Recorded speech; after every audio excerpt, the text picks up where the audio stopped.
আসসালামু আলাইকুম রহমতুল্লাহি ওবরকাতুহু। সম্মানিত দর্শক, ত্রয়োদশ জাতীয় সংসদ নির্বাচন সম্পন্ন হয়েছে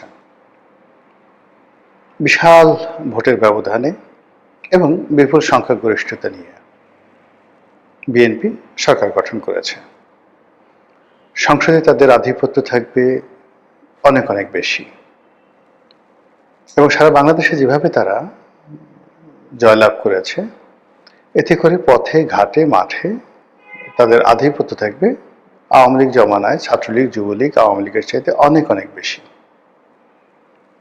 এর কারণ হলো আওয়ামী লীগ জমানাতে আওয়ামী পান্ডারা দুর্নীতি করেছে, অন্যায় করেছে, কিন্তু ওই সময়টাতে সামাজিক যে সংহতি এটি এখনকার সময়ের চাইতে ভালো ছিল। মব ছিল না। বিএনপি, জামাত থেকে শুরু করে অন্য যে সকল বিরুদ্ধ পথ এবং মতের যারা লোকজন ছিলেন, তারা অ্যাটলিস্ট পুলিশের কাছে যেতে পারতেন, মামলা করতে পারতেন, প্রকাশ্যে চলাফেরা করতে পারতেন এবং সমাজের যারা গুণীজন তাদের যথেষ্ট একটা সম্মান ছিল। আমি 2018 সনে আওয়ামী লীগ থেকে চলে যাই এবং বিএনপির মনোনয়নে নির্বাচন করি। তো সেক্ষেত্রে কি ধরুন, আমার তো আসলে যদি সেই ইউনূসের জমানায় হতো, আমাকে তো পাড়িয়ে মারা হতো। আওয়ামী লীগ ক্ষমতায় তাদের দলের একজন আলোচিত সংসদ সদস্য দল ত্যাগ করে বিএনপিতে যোগদান করল। তারপর সেই সংসদ সদস্য, সাবেক সংসদ সদস্য প্রকাশ্যে রাজপথে ঘুরে বেড়ালো। আমার বাসাটা ছিল ঢাকা কলেজের পেছনে। সকালে বিকালে আমি সেখান থেকে যখন যেতাম ঢাকা কলেজের সামনে, গভীর রাত পর্যন্ত 1টা-1.5টা পর্যন্ত 100, 150, 200 এরকম ছাত্রলীগের ছেলেরা ভিড় করত, আর দিনে তো আরো বেশি।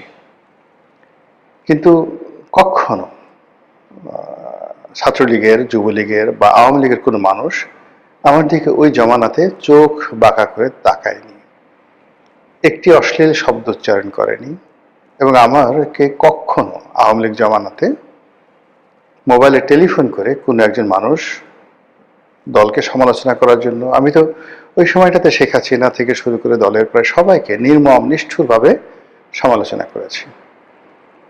এখন সেই গত 17 মাসে ডক্টর মোহাম্মদ ইউনূসের যে সমালোচনা করেছি তার সাথে 100 গুণ বেশি সমালোচনা করেছি শেখ হাসিনা। কই কোনো পুলিশ কর্মকর্তা, কোনো ডিবি, কোনো ডিজিএফআই থেকে শুরু করে অন্য কোনো যে মাস্তান, তারা কেউ কখনো আমাকে টেলিফোন করে একটা বাজে কথা বলেনি, বরং রাস্তায় দেখা হলে তারা সম্মান প্রদর্শন করেছেন, তারপর সাহায্য করার জন্য এগিয়ে এসেছেন। এবং আরও অবাক করার ব্যাপার হলো যে সরকারি অফিসগুলোতে যদি কোনো কাজের জন্য আমি যেতাম, ফোন করতাম নিজের জন্য বা অন্য কারোর জন্য, মানে এতটা সাহায্য এবং সহযোগিতা পেতাম যেটি কল্পনা করা যায় না। কেন হতো, কি হতো আমি জানি না। বহু মানুষ, তাদের জন্য চাকরির তদবির করেছি, বহু মানুষকে হাসপাতালে ভর্তি করিয়ে দিয়েছি, বহু মানুষকে পুলিশি সাহায্য দিয়েছি, বহু মন্ত্রীকে টেলিফোন করে বহু এলাকার উন্নয়নের কর্মকাণ্ড করিয়ে দিয়েছে আওয়ামী লীগ জমানাতে 2018 থেকে একেবারে শেষ দিন পর্যন্ত। কিন্তু এই গত 17টি মাসে কোনো সরকারি দপ্তরে একটা টেলিফোন করার সাহস আমার ছিল না। গত 17টি মাসে গাড়ি চালিয়ে ঢাকা বিশ্ববিদ্যালয়ের ক্যাম্পাসে যাওয়ার সাহস আমার ছিল না।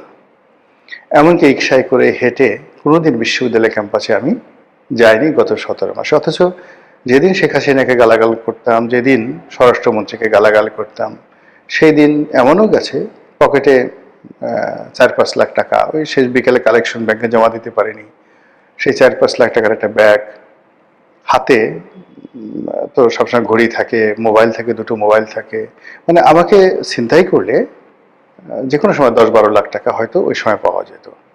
তো অফিস থেকে, আমার অফিস প্রেস ক্লাবের সামনে, এখান থেকে রাত্রি 10টা-11টার সময় বের হয়ে হেঁটে হেঁটে ঢাকা বিশ্ববিদ্যালয়ের ভিতর দিয়ে নিউ মার্কেট হয়ে পায়ে হেঁটে আমার বাসায় গিয়েছি। মনের মধ্যে কোনো ভয় ছিল না, আতঙ্ক ছিল না এবং আমার জীবনে কোনো দুর্ঘটনা ঘটেনি। কিন্তু সেই আমি গত 17 মাসে কোনো সরকারি অফিসে যাওয়ার প্রশ্নই তো আসে না, আর বিশ্ববিদ্যালয় ক্যাম্পাসে যাওয়ার আমার যাকে বলা হয় দুঃসাহস কখনো হয়নি। তো বোঝার চেষ্টা করুন গণতন্ত্র সহনশীলতা কোন পর্যায়ে চলে এসেছে শেখ হাসিনার পতনের পর। এরপর থানা পুলিশকে কি ফোন করব? পুলিশের যে সকল কর্মকর্তাদের সঙ্গে পরিচয় ছিল, সেই জুলাই আগস্ট গণ অভ্যুত্থানের পরে বহু পুলিশ কর্মকর্তা, অনেকে চাকরি হারিয়েছেন, অনেকে জেলে গেছেন, অনেকে পালিয়ে বেড়াচ্ছেন। তো তাদের যে দুঃখের কথা কাহিনী, সেগুলো শোনার পর কোনো থানায় গিয়ে মানে কোনো একটা ব্যাপারে কারো সাহায্য চাইবো, এই সাহসী আমার হয়নি। বরং আমার কাছে যারা পুলিশি সহযোগিতার জন্য বিভিন্ন সময় সুপারিশ করেছেন, আমি বলেছি যে আরে বাবা, পুলিশই তো বাঁচছে না এখন, পুলিশই তো বিভিন্ন মানুষের সাহায্যের জন্য তারা দাঁড়িয়ে দাঁড়িয়ে ঘুরে বেড়াচ্ছে, বাধ্য এই সমস্ত ব্যাপার মিনিমাইজ করে সব কিছু। তো এই যে একটা মানে ট্রেন্ড গত 17 মাসে চালু হয়েছে, এটি বিএনপি ক্ষমতা গ্রহণের পর রাতারাতি চলে যাবে এটা আমার মনে হচ্ছে না। বরং গত 17 মাসে যে সকল বিশৃঙ্খলা হয়েছে আর্থিক খাতে, তারপর আন্ডারওয়ার্ল্ডে, ব্যবসা বাণিজ্যে, বিশেষ করে 2 নম্বরই ব্যবসা বাণিজ্যে, টেন্ডারবাজিতে, এর প্রায় 99% কাজই বিএনপির লোকজন করেছেন। সিটি কর্পোরেশনের টেন্ডার, সিটি কর্পোরেশনগুলোর ময়লার কাজ, পাড়া মহল্লার ডিশ ব্যবসা, ফুটপাতের চাঁদাবাজি, দখল বাণিজ্য, এরপরে আওয়ামী লীগের বিভিন্ন সহায় সম্পত্তি দখল করে সেগুলো আত্মসাৎ করার যে চেষ্টা, আওয়ামী লীগের নেতাদের বিরুদ্ধে, জাতীয় পার্টির নেতাদের বিরুদ্ধে একের পর এক উপর্যুপরি মামলা দিয়ে শত শত হাজার হাজার কোটি টাকা লোপাট করার যে অভিযোগ, কাদের বিরুদ্ধে? জামাতের বিরুদ্ধে, এনসিপির বিরুদ্ধে, নাকি চরমোনাইয়ের পীর সাহেবের বিরুদ্ধে? আল্লাহর ওয়াস্তে একটু বুকে হাত দিয়ে বলুন তো কাদের বিরুদ্ধে? এখন যারা এই ধরনের কাজকর্ম করেছেন, প্রায় তাদের সবার মধ্যে একটা ভয় ছিল যে জামাত ক্ষমতায় চলে আসবে। কেন আসবে? এর কারণ হলো জামাত সততার প্রচার করছে, জান্নাতের টিকিটের কথা বলছে, তারপর তাদের যে রাজনৈতিক প্রতিপক্ষ তাদের দুর্নীতি, অনিয়ম, এ সকল কথাবার্তা তারা বলছে। তো কাজেই জনগণ হয়তো জামাতকে ভোট দিয়ে দেবে। কিন্তু যখন শেষ পর্যন্ত দেখা গেল যে জামাত জয়লাভ করেনি, বরং যে বিএনপির বিরুদ্ধে জামাত অভিযোগ করত যে তারা চাঁদা আদায় করে, চরমোনাই যাদের বিরুদ্ধে বলতো চাঁদা পড়ে পল্টনে, চাঁদা যায় লন্ডনে, তারপরে তারেক রহমান সাহেবের ঘেড়ি ভাঙা, কোমর ভাঙা, মিলিটারির মায়ের ফ্যানের সঙ্গে টানিয়ে বেদম প্রহার, এ সকল কথাবার্তা বলে তারেক রহমান সাহেবকে যারা ছোট করার চেষ্টা করেছেন, কার্যত দেখা গেছে যে তারেক রহমান সাহেব প্রধানমন্ত্রী হয়েছেন এবং জনগণ ওই যারা চাঁদার অভিযুক্ত সেই দলকেই জনগণ ভোট দিয়েছে। ফলে যারা চাঁদাবাজ, দখলবাজ, মামলাবাজ, গত 17 মাসে নবরূপে যারা যাকে বলা হয় অভিষিক্ত হয়েছেন, নবরূপে যারা ক্ষমতায় ফিরে এসেছেন, তারা চিন্তা করবেন যে আমাদের তো জনগণ ভালোবাসে। যদি চাঁদাবাজি অন্যায় হতো, দখলবাজি অন্যায় হতো, তাহলে তো লোকজন আমাদেরকে ভোট দিত না। যেহেতু লোকজন আমাকে ভোট দিয়েছে, ইট মিনস এটা বৈধ। এই বাংলাদেশে এটা আমাদের অধিকার, এটা আমাদের মানবাধিকার, এটা আমাদের রাজনৈতিক অধিকার। কাজে আমরা চাঁদাবাজি করব, সিরিয়াসলি চাঁদাবাজি করব, যে যাই বলুক না কেন। এর কারণ হলো তাদের যারা প্রতিপক্ষ তারা তো চাঁদাবাজিকে মেইন ইস্যু করে নানাভাবে তারা প্রচার চালিয়েছে, প্রোপাগান্ডা চালিয়েছে, কিন্তু জনগণ তো রেসপন্ড করেনি। তো জনগণ যেহেতু রেসপন্ড করেনি, কাজে আমরা অবশ্যই চাঁদাবাজি করব। তো এদের সংখ্যা কত হবে? 10 লাখ, 20 লাখ, 50 লাখ, যারা এই যে বিএনপির ক্ষমতার কালে নিজেদেরকে ভীষণ রকম বেপরোয়া, ভীষণ রকম শক্তিশালী, ভীষণ রকম যাকে বলা হয় যুদ্ধংদেহী বানিয়ে ফেলেছেন। তারা যদি আগামীতে এই যে সকল চাঁদাবাজি কর্মকাণ্ড সেইগুলোর পরিমাণ বাড়িয়ে দেন, জনগণের উপর অত্যাচার বাড়িয়ে দেন, অতিরিক্ত অতিরিক্ত বিজয়ের আনন্দে, তাহলে সকল দায় দায়িত্ব এসে জনাব তারেক রহমান সাহেবের ঘাড়ে উঠবে।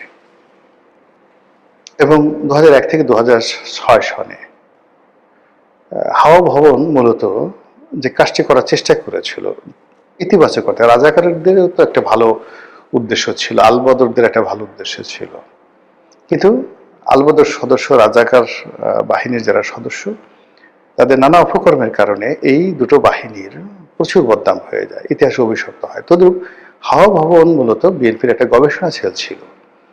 সেখানে বসে তারা চিন্তা করত কি করে রাজনীতি করা যায়। সেখানে তারা বিভিন্ন তথ্য উপাত্ত দিয়ে বিভিন্ন পলিটিক্যাল তারা এজেন্ডা তৈরি করত, প্রতিপক্ষকে ঘায়েল করার জন্য রাজনীতির ন্যারেটিভ তৈরি করত।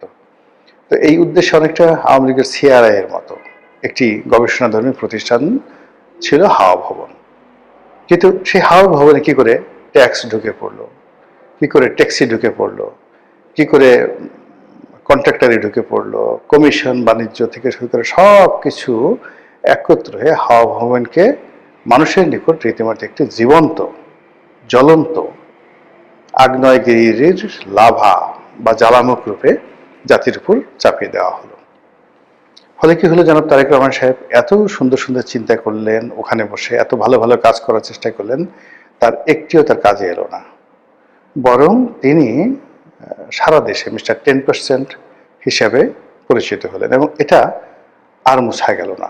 এই যে তিনি প্রধানমন্ত্রী হবেন, তার অল্প কয়েকদিন আগে টাইম ম্যাগাজিন তাকে নিয়ে একটা বিশাল প্রতিবেদন ছাপালো, যেখানে তাকে প্রডিগাল বয় হিসেবে বলা হলো, উচ্ছনে যাওয়া, বেহিসাবি, বাজে স্বভাবের, ঘুষখোর, দুর্নীতিবাজ একজন পুরুষ হিসেবে তাকে টাইম ম্যাগাজিন তুলে ধরলো। তো বোঝার চেষ্টা করুন যে পাপ কখনো বাপকে ছাড়ে না। অন্যের পাপ মানে আপনি কিচ্ছু করেন নাই, একেবারে নিরপরাধ, কিন্তু আপনার আশেপাশে যারা লোকজন রয়েছেন তারা অন্যায় করেছে, সেই দায় আপনি এড়াতে পারেন না। তো বিগত দিনে সেই দায় যদি এখনো তারেক রহমান সাহেবকে তাড়া করে, এবং বিগত দিনে যে নেতাকর্মীদের দাপট ছিল, শক্তি ছিল, অভাব ছিল, অভিযোগ ছিল, সেটি এই জমানাতে এসে এত ডিজিটালাইজড হয়ে গেছে, এবং এর সঙ্গে আর্টিফিশিয়াল ইন্টেলিজেন্স যুক্ত হয়েছে, এবং গত 17 বছরে তাদের যে না পাওয়ার বেদনা, না খাওয়ার বেদনা, সবগুলো একত্রে সুদে আসলে যোগ হয়ে যেভাবে এই সময়টিতে পথে ঘাটে মাঠে চাঁদাবাজদের যে দৌরাত্ম্য বৃদ্ধি পেয়েছে, এটা যদি অব্যাহত থাকে তাহলে বিএনপির পতনের জন্য আর কিচ্ছু দরকার হবে না, এই চাঁদাবাজরাই যথেষ্ট। মহান আল্লাহ আমাদের সবাইকে এই চাঁদাবাজের যে জুলুম অত্যাচার থেকে রক্ষা করুন, হেদায়েত করুন, দয়া করুন। আসসালামু আলাইকুম ওয়া রাহমাতুল্লাহি ওয়া বারাকাতুহু।